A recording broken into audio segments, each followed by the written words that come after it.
번쩍. 벼락이 바다를 가르자 갑판 위에 한 남자의 실루엣이 드러났다. 정우명. 온몸이 비에 젖어 있었다. 검은 전술복 아래로 숨소리조차 정리된 인간. 눈빛엔 온도라고는 없었다. 국정원 내부에서도 단둘만 안다는 코드네임. 그림자. 이어폰 너머 조 팀장의 목소리가 들려왔다. 호명아. 물건 확보가 우선이다. 충돌 피하고 바로 빠져. 정우명은 대답 대신 손등으로 빗물을 닦아냈다.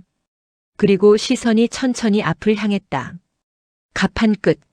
검은 우비를 눌러쓴 여자가 무언가를 품에 안고 있었다.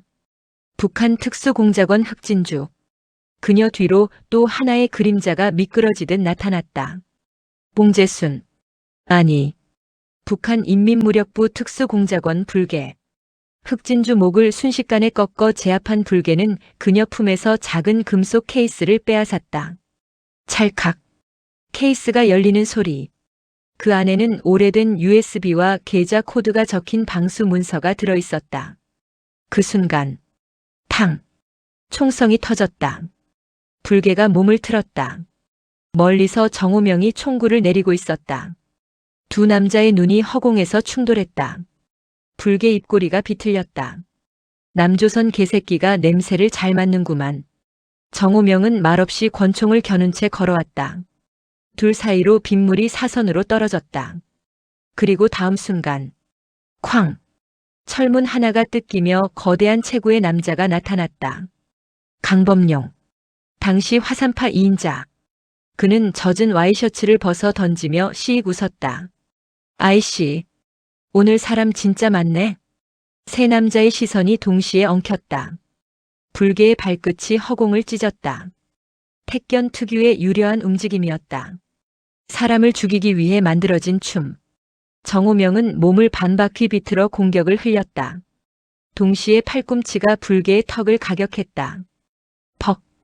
그러나 불개는 쓰러지지 않았다. 오히려 웃었다. 재밌구만. 그 순간 강범용이 난입했다. 야, 그 물건 내놔. 쿵. 범용의 몸통 박치기에 셋이 동시에 갑판 난간으로 밀려났다. 파도는 미쳐 날뛰고 있었다. 멀리서 사이렌이 울렸다. 조 팀장의 목소리가 이어폰을 찢었다. 호명아, 해경 뜬다. 당장 빠져. 하지만 이미 늦었다. 탕, 탕, 탕. 정체불명의 총격. 갑판 유리가 산산조각 났다. 누군가 이 싸움을 지켜보고 있었다. 불개가 순간 몸을 돌렸다. 정우명도 동시에 움직였다. 그러나 그 찰나. 쾅! 거대한 파도가 갑판을 덮쳤다. 미끄러졌다. 불개의 발끝이 허공을 헛디뎠다. 강범용이 난간을 붙잡았다. 정우명이 손을 뻗었다. 하지만 늦었다. 세 남자의 몸이 동시에 검은 바다로 빨려 들어갔다. 그리고 금속 케이스도 함께 사라졌다. 아빠, 늦었다니까. 누군가 고함을 질렀다. 정우명이 눈을 떴다. 눈앞에는 바다가 아니라 아들의 얼굴이 있었다. 학원 버스 갔어. 엄마한테 또 혼나. 아. 그는 멍한 얼굴로 천장을 바라봤다. 낡은 형광등. 눅눅한 천장 벽지. 옆구리는 쑤셨고 허리는 끊어질 듯 아팠다. 정우명은 신음을 삼키며 몸을 일으켰다. 씨. 그림자. 한때 국정원 최강 블랙 요원. 현재. 오란 반점 배달 담당 겸 설거지 보조 겸의 아빠. 그리고 갱년기 의심 환자. 부엌에선 권오란 목소리가 터지고 있었다. 정우명. 짜장면 배달 아직도 안 갔어. 간다. 그리고 카드값 문자 봤어. 지우 학원비 밀렸다고 왔어. 정우명은 조용히 냉장고 문을 열었다. 텅 비어 있었다. 반찬통엔 김치뿐.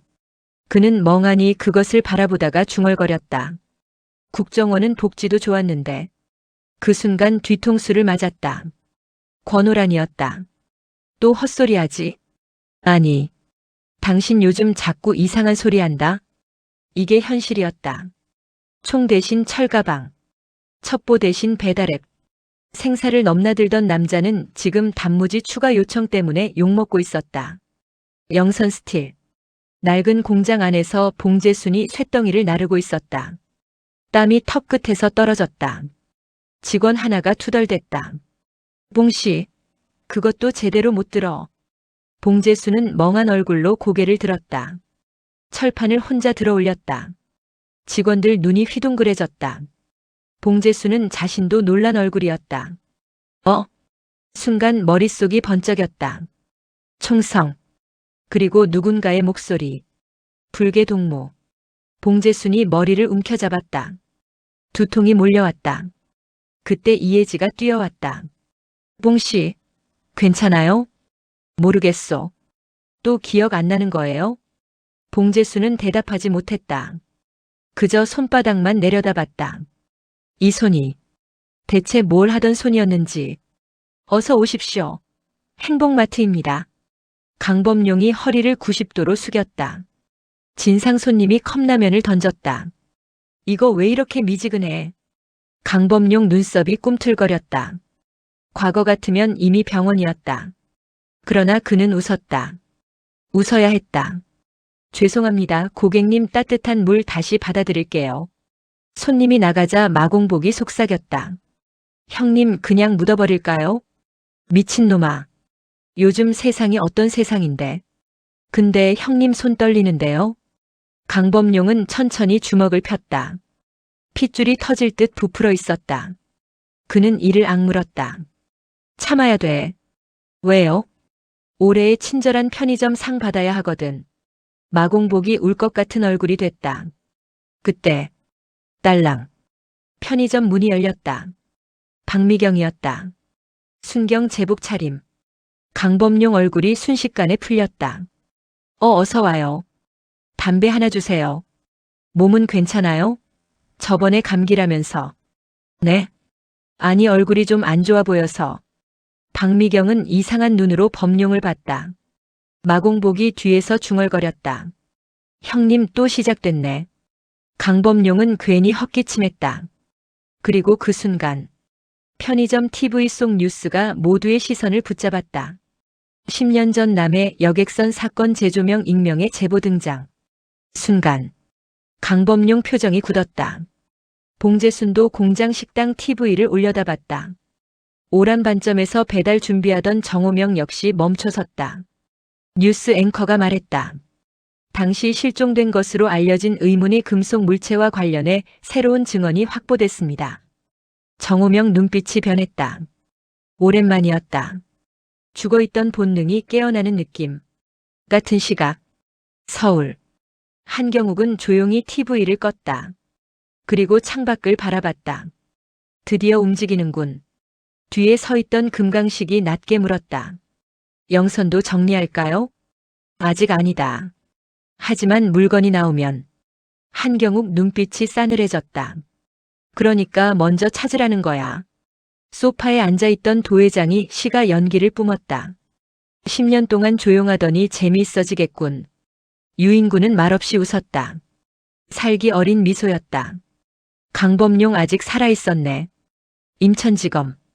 강 검사는 낡은 사건 파일을 펼쳤다. 남해 여객선 실종 사건. 그는 사진 속 세 남자를 바라봤다. 정호명. 불계. 강범용.